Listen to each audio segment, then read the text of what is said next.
The cloth moved in deliberate circles across the F-16's canopy, each stroke revealing another inch of pristine clarity. Captain Rev. Kestrel had cleaned this same cockpit glass 17 times in the past month, not because maintenance required it, but because the rhythmic motion kept her hands busy while her mind processed the weight of being grounded. The morning sun caught the squadron patches on her flight suit, a collection of fabric memories from deployments that felt like lifetimes ago. She paused, studying her reflection in the glass. 32 years old, with the kind of weathered confidence that came from surviving what others only read about in classified reports. Her fingers traced the edge of a particular patch, Operation Nightfall, a black triangle with silver lightning. Most personnel at Edwards Air Force Base assumed it was from some routine training exercise. They were wrong. Still playing janitor, Kestrel. The voice belonged to Colonel Marcus Webb, base commander, whose tone carried the particular brand of condescension reserved for pilots who'd been indefinitely benched. He approached with that measured stride that screamed career politics over cockpit hours. Rev didn't turn around. Just maintaining readiness, sir. Her voice held no inflection, no challenge. 3 months of administrative limbo had taught her the art of emotional invisibility. Webb circled the aircraft like a predator sizing up prey. Readiness for what, exactly? Your flight status review isn't scheduled for another 4 weeks. He gestured toward the gleaming fighter. This bird's been sitting cold longer than some of my junior officers have been breathing. The morning briefing room had been buzzing with nervous energy when Webb entered carrying a manila folder marked with red classification stripes. The kind of folder that made seasoned pilots straighten their spines and junior officers suddenly find their coffee fascinating. He'd scanned the room with calculating eyes before his gaze settled on Rev, who sat in the back corner, technically present but obviously excluded from whatever was about to unfold. "Gentlemen," Webb had begun, deliberately omitting any acknowledgement of Rev's presence. "We've received tasking for a reconnaissance mission that requires our most experienced pilot." His pause was theatrical. Someone with a particular skill set. The folder remained unopened, but Rev recognized the bureaucratic dance. She'd seen it before, the careful way classified operations were discussed in mixed company, the coded language that revealed everything while saying nothing.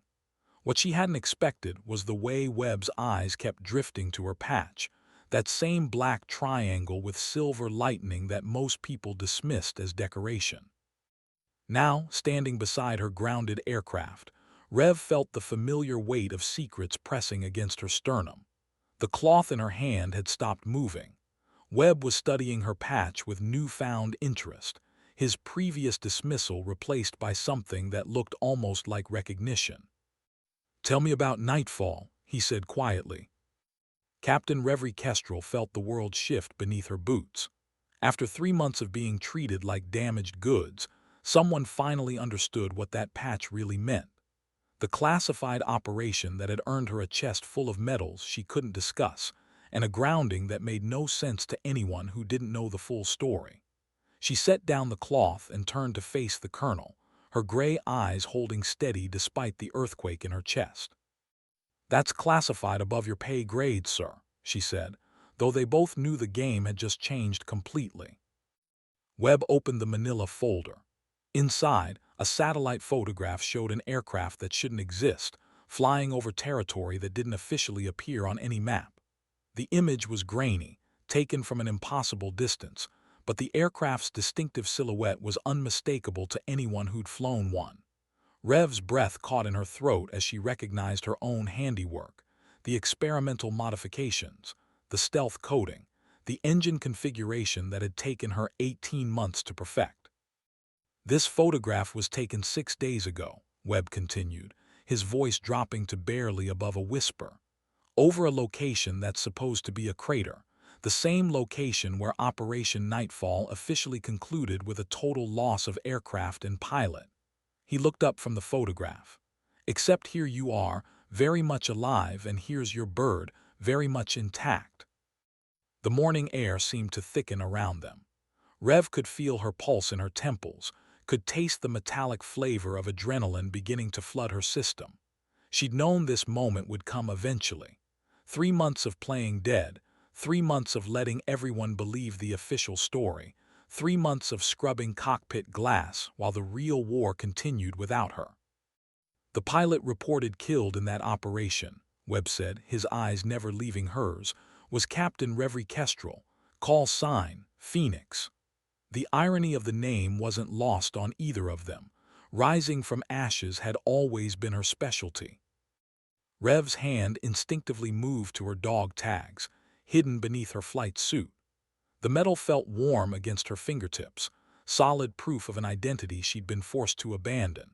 Phoenix, the name that had once struck fear into enemy radar operators, that had become synonymous with impossible missions completed against impossible odds. The name that had died in a ball of fire over coordinates that no longer existed on official maps. Phoenix died in that crash, Rev said carefully. I'm just Kestrel now. Webb closed the folder with a snap that seemed to echo across the entire flight line. Well, Kestrel, it appears we have a ghost to hunt, and I'm thinking only another ghost can catch one. He paused, studying her face for any crack in the armor she'd spent months building. Question is, are you ready to come back from the dead? The weight of the question settled between them like ordnance waiting to detonate. Rev looked back at the F-16, at the aircraft that had been her lifeline for so many years. She thought about the pilot flying her stolen bird, using her modifications, her tactics, her call sign. Someone was out there wearing her identity like a stolen uniform, and the thought made her jaw clench with a fury she'd kept buried for 3 months.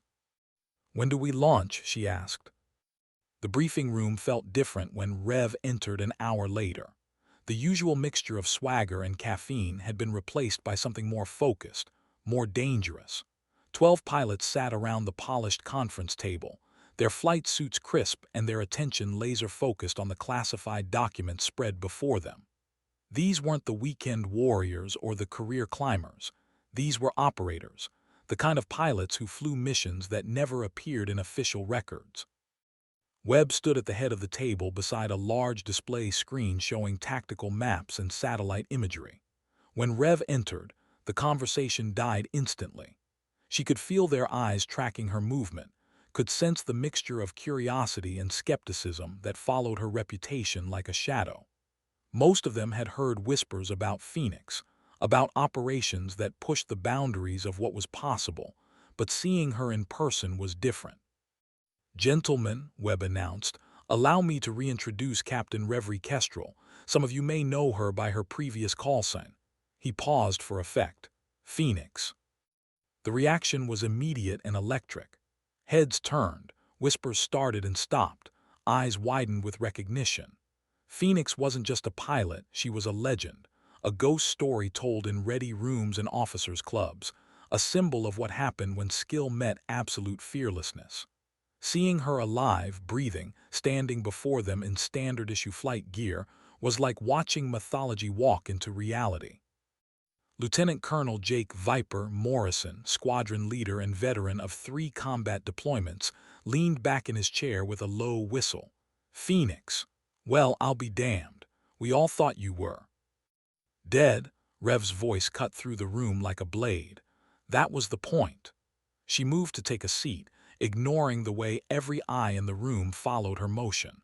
Sometimes the best way to win a war is to make the enemy think they've already won. Webb activated the display screen, revealing a series of satellite photographs taken over the past week. Each image showed the same aircraft, sleek, angular, nearly invisible against the sky, flying patterns that shouldn't be possible for conventional fighters. The modifications were subtle but revolutionary.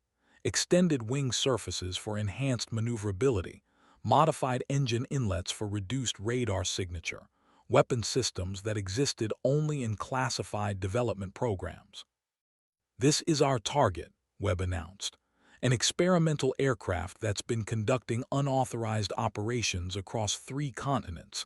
Intelligence suggests the pilot has access to classified technology and tactical knowledge that should be impossible to obtain.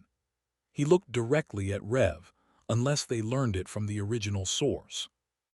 The room fell silent as the implication sank in. Someone had not only stolen Phoenix's aircraft, but had somehow acquired her entire operational playbook. Every tactic, every technique, every hard-earned lesson from a career spent pushing the boundaries of aerial combat, all of it was being used against them by an unknown adversary. Captain Diana Razor Chen, one of only 3 other female pilots in the squadron, spoke first. How do we know this isn't just advanced enemy technology? Could be Russian, Chinese, maybe something we haven't seen before. Rev studied the photographs with the practiced eye of someone who knew every rivet and wire in that aircraft. Because I built those modifications myself, she said quietly. Every single one. The engine configuration, the stealth coding, the weapon integration, that's not enemy technology. That's mine. The impact of her words rippled through the room like a shock wave. If Rev had built those modifications, if that aircraft was truly hers, then someone hadn't just stolen military hardware, stolen her life's work, her identity, her legacy. They'd taken everything that made Phoenix unique and turned it into a weapon against the very forces she'd spent her career protecting. Webb pulled up another image, this one showing the mysterious aircraft in formation with 2 conventional fighters over what appeared to be a military installation. The sight made Rev's blood run cold. She recognized the landscape, the tactical positioning, the approach vector. It was her own strategy, her own signature maneuver, being executed with precision that spoke of intimate knowledge. The pilot goes by the Coulson Ghost, Webb continued, and they're using Phoenix's tactical playbook to conduct operations that are putting our forces at risk. He paused, letting the weight of that statement settle. We need Phoenix to catch Ghost. We need the original to stop the copy. Rev felt something shift inside her chest, like tumblers falling into place in a complex lock. For 3 months, she'd been Captain Reverie Kestrel, grounded pilot, administrative burden, living reminder of classified operations gone wrong. But looking at those photographs, seeing her work corrupted and weaponized against everything she'd sworn to protect, she felt Phoenix stirring back to life. "What's the mission parameters?" she asked, her voice carrying a new edge that made several pilots sit up straighter. Webb smiled, and it wasn't entirely pleasant. Simple: find Ghost, stop Ghost, recover the aircraft. He closed the folder with deliberate finality, and try not to officially exist while you do it.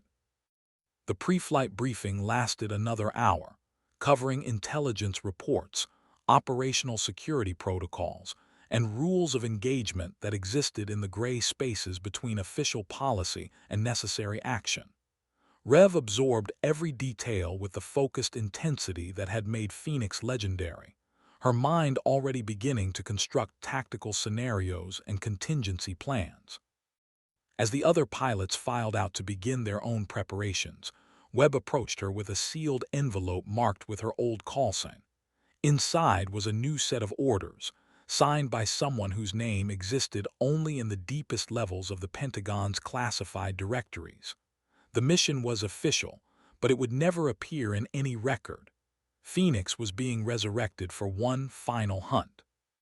"Your bird's being prepped as we speak," Webb said quietly.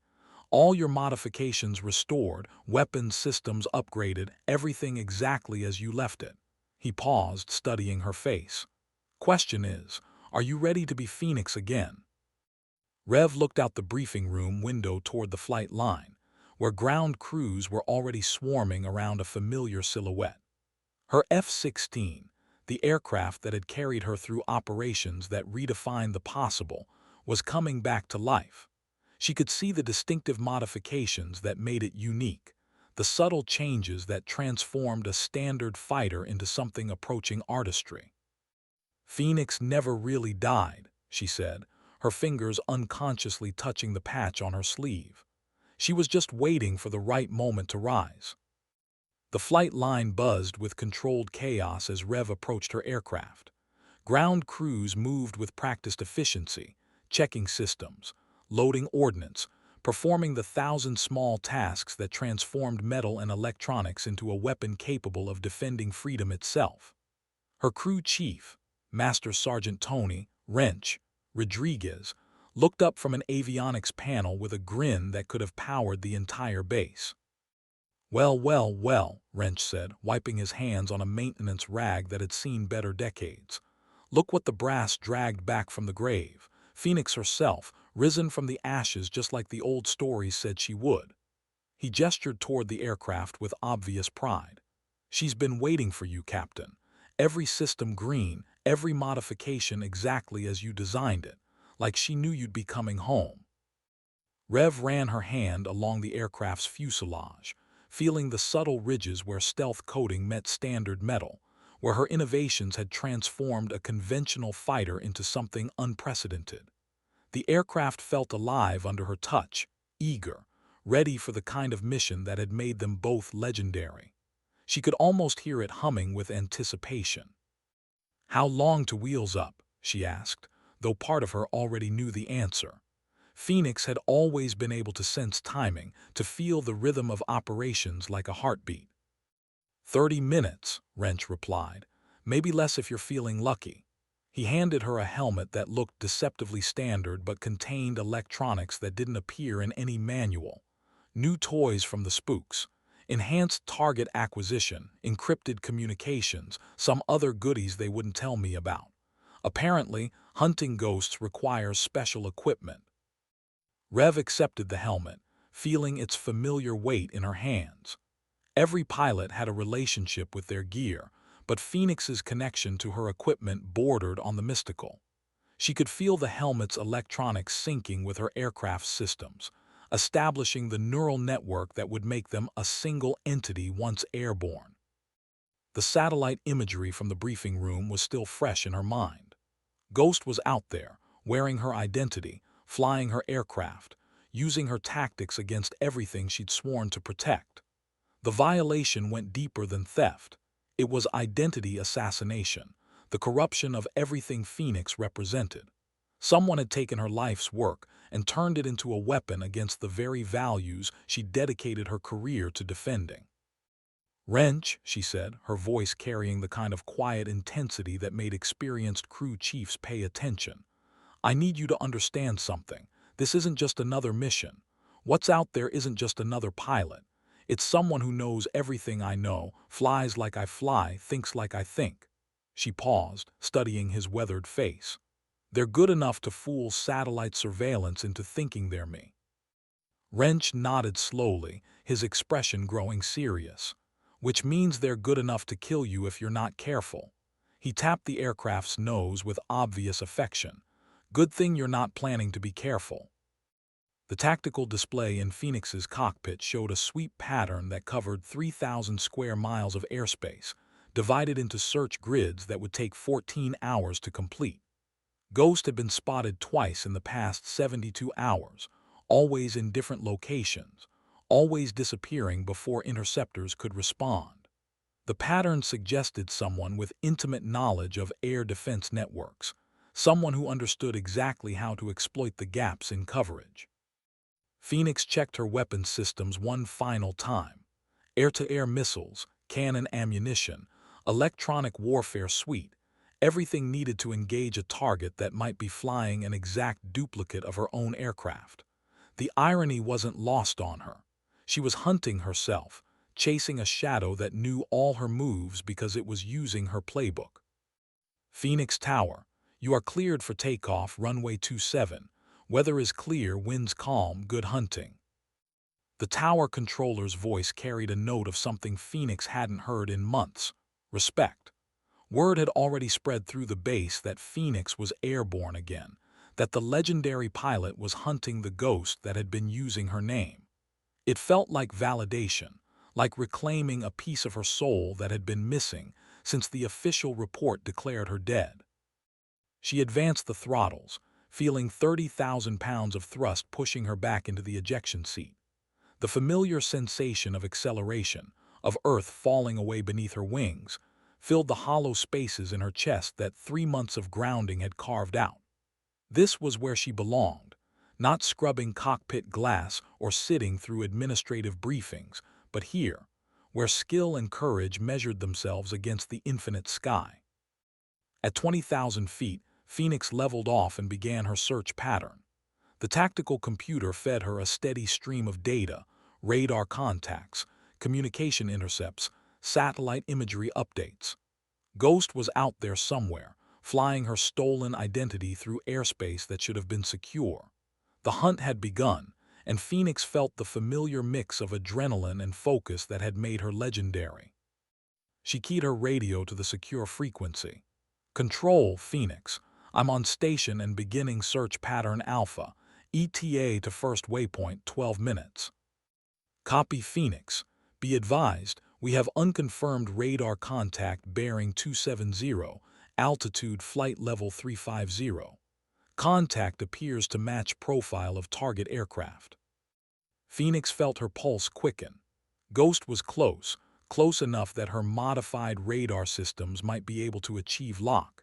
She banked left, adjusting her heading to intercept the contact. After 3 months of waiting, of wondering, of being treated like a ghost herself, she was finally hunting the shadow that had stolen her life. The contact appeared on her tactical display as a faint blip, barely distinguishable from background noise. But Phoenix had learned to read radar signatures like poetry, to interpret the subtle variations that revealed truth from deception. This contact moved with purpose, with the kind of precision that spoke of exceptional skill. Ghost wasn't just flying her aircraft, they were flying it well. "Contact bearing 285, range 40 miles and closing," Phoenix reported. "I have radar lock." The response from control came immediately. "Phoenix, you are cleared to engage. Repeat, you are cleared to engage. Bring our bird home."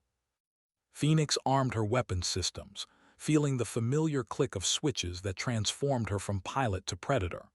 The target was still 30 miles away, well within missile range but at the edge of visual identification. Everything in her training said to take the shot, to end this hunt before Ghost could demonstrate whatever advantages they might have learned. But something held her back. Ghost wasn't just another enemy pilot.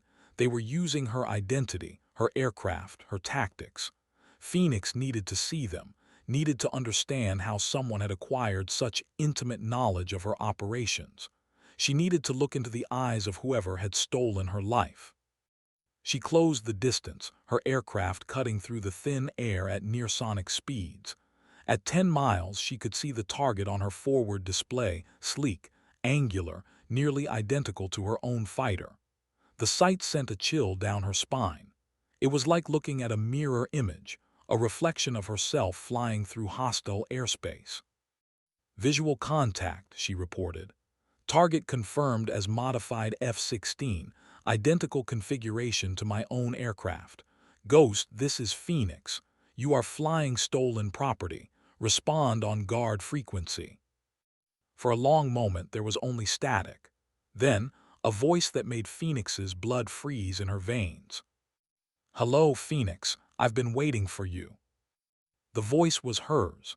Not similar, not close. Identical. Ghost wasn't just flying her aircraft and using her tactics. They were using her voice, her speech patterns, her inflection. It was like listening to a recording of herself, transmitted across 40 miles of sky through encrypted radios that shouldn't have been able to communicate with each other. Phoenix felt the world tilt beneath her wings. This wasn't just theft, it was identity replacement, the complete appropriation of everything that made her unique. Someone hadn't just studied her operations, they had somehow become her, down to the molecular level of vocal cords and speech patterns. "Who are you?" Phoenix demanded, her voice tight with a mixture of rage and disbelief. The response came with a laugh that was terrifyingly familiar. "I'm you, Phoenix, the better version, the version that doesn't get grounded for asking inconvenient questions, the version that completes missions instead of getting buried in administrative limbo." A pause. the version that knows what really happened during Operation Nightfall. The mention of Nightfall hit Phoenix like a physical blow. Operation Nightfall was classified beyond top secret, buried in files that existed only in the deepest vaults of military intelligence.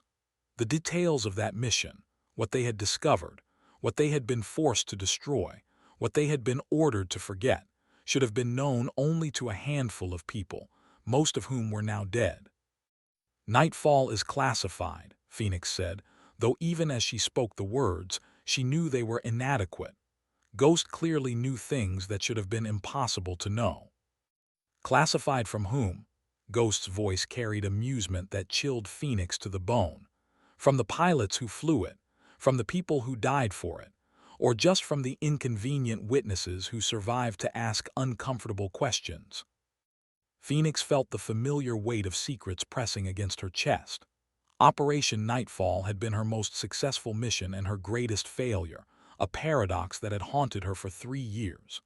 They had accomplished their objective, destroyed the facility, eliminated the threat, completed the mission parameters with textbook precision. But in doing so, they had uncovered something else, something that certain people preferred remain buried.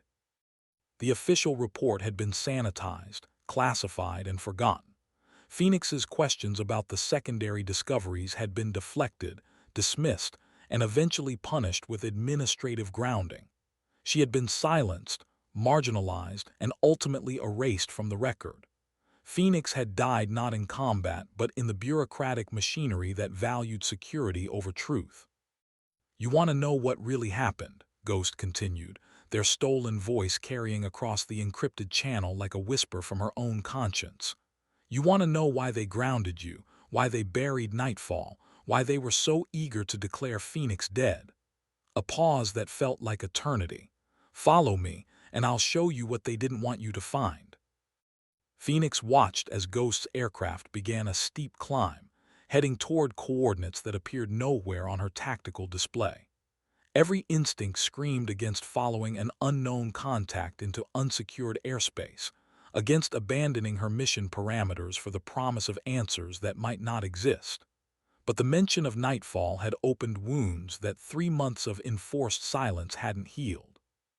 She keyed her radio to control frequency. "Control, Phoenix. I'm pursuing the target. Vector unknown will advise." "Negative, Phoenix. You are ordered to maintain current position and await backup. Do not pursue beyond authorized airspace." The order was clear, unambiguous, and completely at odds with everything Phoenix had been told about the importance of recovering Ghost. Someone didn't want her following this particular trail, didn't want her to see whatever Ghost was offering to show her. The realization hit her like turbulence. This wasn't just about recovering stolen aircraft. This was about controlling information, managing narratives, keeping certain truths buried. Phoenix looked ahead at Ghost's retreating form, already climbing toward the edge of controlled airspace. In a few minutes, they would be beyond the reach of conventional intercept, lost in the vast expanses of international airspace where questions went unanswered and aircraft disappeared without official explanation. She had a choice: follow orders and lose the only lead she might ever have to understanding what had really happened during Nightfall, or pursue the truth regardless of consequences. It wasn't really a choice at all. Phoenix advanced her throttles to military power and began climbing.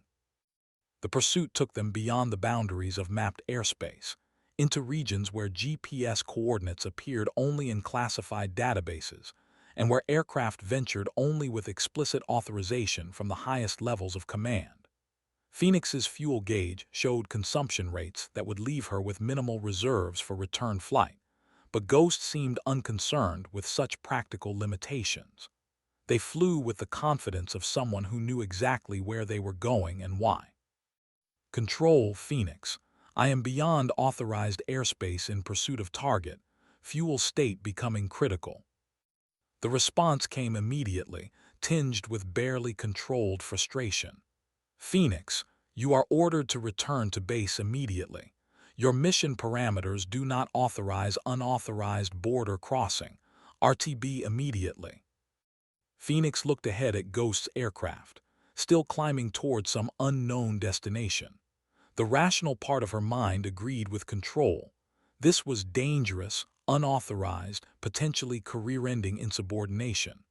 But the part of her that had survived Operation Nightfall, that had asked uncomfortable questions and been buried in administrative silence, refused to turn back now. Control, Phoenix. I have visual contact with target, continuing pursuit.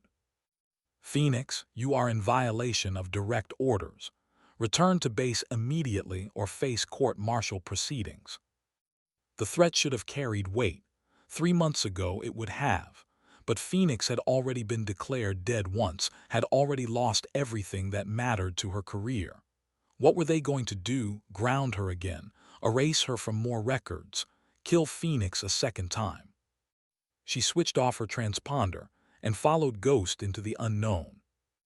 The landscape below transformed from familiar desert training ranges to mountain peaks that appeared on no public maps. Phoenix's navigation computer showed their position as approximately nowhere, coordinates that existed in quantum superposition between classified and non-existent. Ghost led them through valleys that seemed designed to defeat radar coverage, following flight paths that suggested intimate knowledge of surveillance gaps and monitoring blind spots. "Where are we going?" Phoenix demanded over the radio. Ghost's response came with that same terrifying familiarity, that voice that was identical to her own but carried knowledge she didn't possess. "We're going home, Phoenix, to the place where Phoenix died and Ghost was born, to the place where you'll finally understand what Operation Nightfall really accomplished."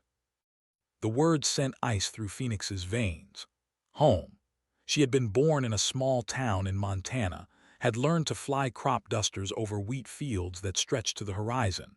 But that wasn't the home Ghost meant.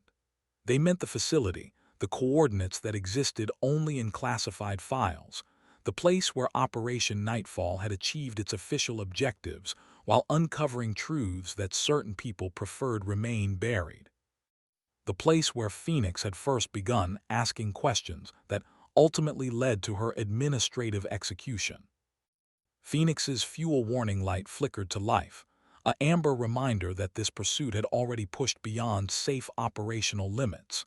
She calculated distance to the nearest friendly airfield, factored in reserve requirements, and realized she was committed now whether she wanted to be or not. Ghost had led her past the point of no return, literally and figuratively. "Fuel state critical," she reported to no one in particular, since Control was no longer acknowledging her transmissions. Ghost's voice came back immediately, carrying what sounded like genuine concern. "Don't worry, Phoenix, we're almost there, and where we're going they have fuel, they have everything." A pause that felt loaded with meaning. "They've been waiting for you." The valley opened before them like a revelation, revealing a facility that should not have existed. According to every official record, these coordinates contained only the remnants of Operation Nightfall's target, a crater where a weapons development facility had once stood, now nothing but scorched earth and radioactive debris. But the sprawling complex below was very much intact, very much operational, and very much engaged in activities that appeared nowhere in any budget authorization Phoenix had ever seen. Aircraft moved along runways that didn't appear on satellite imagery. Personnel operated equipment that existed only in theoretical development programs. Weapons systems that had been officially canceled years ago sat ready for deployment in hardened facilities that suggested massive ongoing investment. Operation Nightfall hadn't destroyed this facility. It had provided cover for its continued existence. Ghost began their descent toward a runway that Phoenix's navigation computer insisted wasn't there. "Welcome to the real Operation Nightfall, Phoenix. Welcome to the program that's been running in your name for the past 3 years." Phoenix felt her world restructuring itself around this new reality.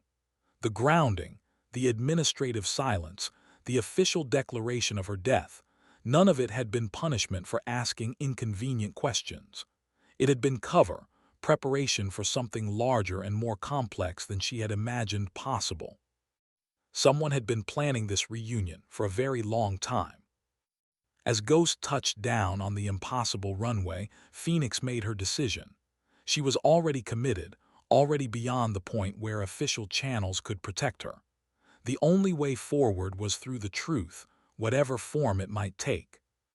She followed Ghost down toward answers that would change everything she thought she knew about herself, her career, and the shadow world where Phoenix had become something far more complex than just a pilot's call sign. The engines wound down with familiar whines that seemed to echo strangely in the valley's acoustics. Phoenix sat in her cockpit for a long moment, studying the facility through her canopy, while her mind processed what she was seeing. The architecture was military but not standard, utilitarian but incorporating technologies that appeared decades ahead of anything she'd seen in official development programs.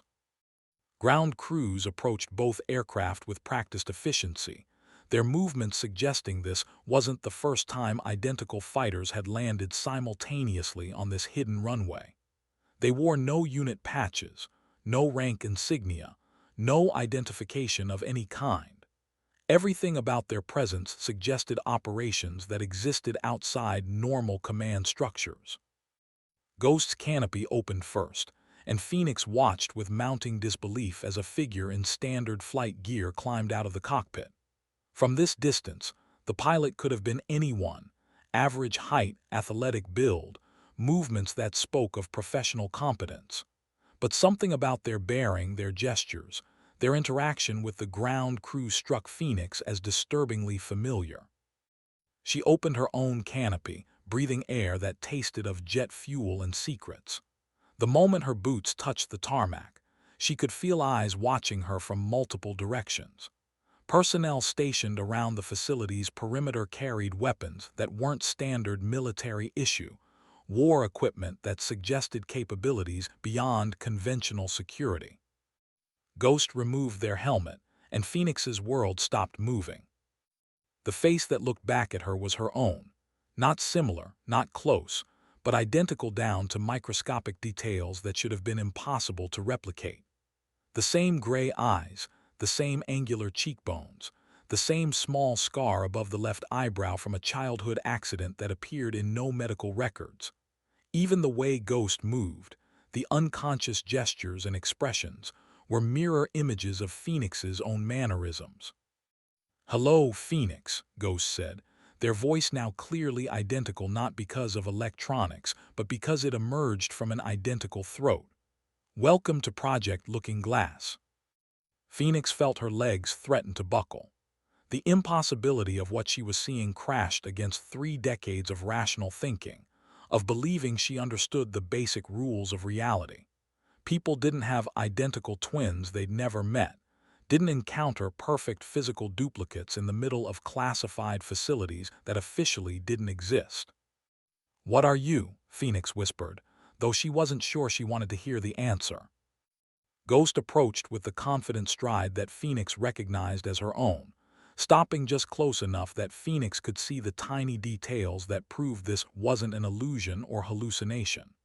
The scar tissue from a training accident, the slight asymmetry of features that made every face unique, the patterns of freckles that had been Phoenix's personal constellation since childhood, everything was identical, down to the cellular level.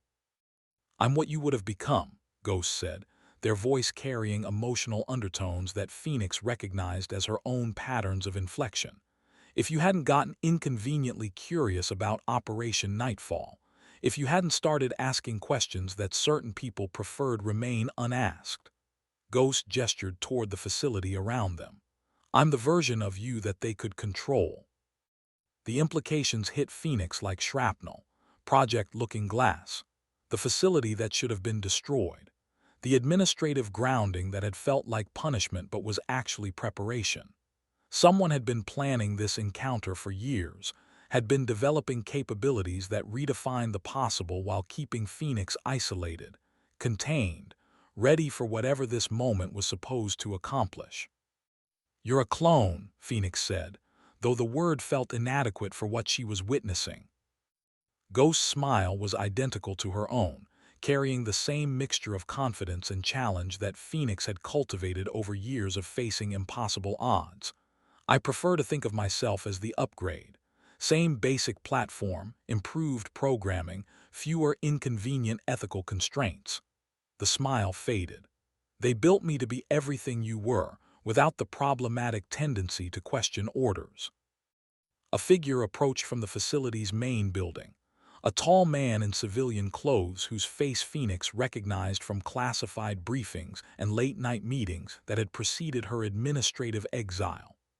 Dr. Marcus Webb, theoretical physicist, weapons developer, and architect of programs that push the boundaries between science and impossibility. "Captain Kestrel," Dr. Webb said, his voice carrying the particular tone reserved for people who believed they controlled narratives others merely experienced. "Or should I say, Captain Phoenix? I know identity can be confusing when you're meeting yourself for the first time." Phoenix found her voice, though it took more effort than it should have. "Dr. Webb, I should have known you were involved in this. You always did prefer solutions that existed outside ethical boundaries." Webb's laugh held no warmth. "Ethics are luxuries for people who don't understand the true nature of the threats we face. When national security requires capabilities that conventional approaches can't provide, we develop unconventional solutions." He gestured toward Ghost. "Meet Phoenix, too. All your skills, all your knowledge, all your tactical brilliance, without the inconvenient moral complexity that made you difficult to manage." The pieces were falling into place now, forming a picture that Phoenix had been specifically prevented from seeing. The grounding hadn't been punishment, it had been preparation, keeping her available while they perfected whatever process had created Ghost. Operation Nightfall hadn't been about destroying weapons development. It had been about providing cover for development that transcended conventional limitations.